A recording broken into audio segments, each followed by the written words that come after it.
Il-poplu Malti Wawċi qed jinstaraq mill-prezzijiet li qed inkunu sfurzati li nħallsu għal fuel f'pajjiżna. Din id-dikjarazzjoni saret fi stqarrija minn Alfred A. Farrugia, President tal-Malta Automobile Club, li jsaħħaħ it-teorija tiegħu b'fatti u ċifri uffiċjali tal-Unjoni Ewropea. ċifri li juru kif pajjiżna nħallsu 60.316 ta' ċentesmu għal kull litru ta' petrol li huwa l-ogħla prezz fost 28 pajjiż fl-Unjoni Ewropea. Dan il-prezz jinkludi fih il-marġni ta' profitt tal-Enemed.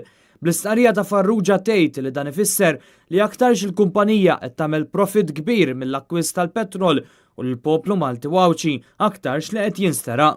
Iċ-ċifri uffiċjali juru li l-medja tal-prezz tal-petrol madwar 28 pajjiż tal-Unjoni Ewropea u ta' 52.377 ċentesmu għal kull litru. Dan ifisser kważi 8 ċentesmi jirħas minn dak li jħallas il-poplu Malti Wawċi. Jekk wieħed qabel il-prezz tal-petrol għal Maltin ma' dak li jħallsu l-Olandiżi, joħroġ biċ-ċar kif il-Maltin qed iħallsu aktar minn 13 ċentesmu minn dak li jħallsu l-Olandiżi. Fl-istqarrija tiegħu Alfred Farrugia jistaqsi jekk il-poplu Malti Wawċi u xi ħallas aktar għal petrol minħabba li l-Enemed għandha monopolju f'dan is-settur. Jistaqsi wkoll għaliex il-kumpanija mhux iġġib il-petrol mis-sistema msejħa bħala it-Tenders Electronic Daily tal-Unjoni Ewropea biex tiggarantixxi l-irħas prezz possibbli.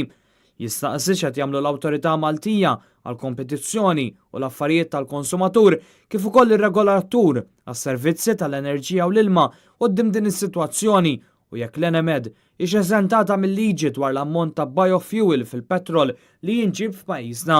Farrugia jistaqsi wkoll għaliex Malta qed titħalla tikser id-direttiva tal-Unjoni Ewropea dwar l-enerġija rinnovabbli u min qed jipproteġi lill-konsumatur Malti.